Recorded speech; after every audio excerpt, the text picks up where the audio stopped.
In this video, we are going to see that if you want to clear the Discord cache on your mobile phone, here is how you can do it very easily. First of all, just head over to Discord. Here it is. Just hold on to Discord. This is the shortest method that I am explaining you right now. Just hold on the Discord icon and it will directly show you this app info option. Just go ahead and click on that.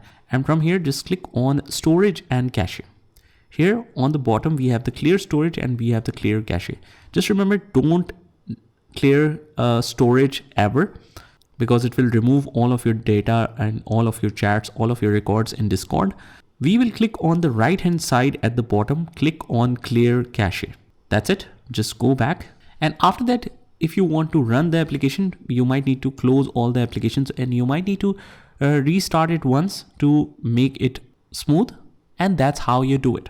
I hope you found this video helpful, and if you did, hit the like button and subscribe to our channel, and I will see you in the next one.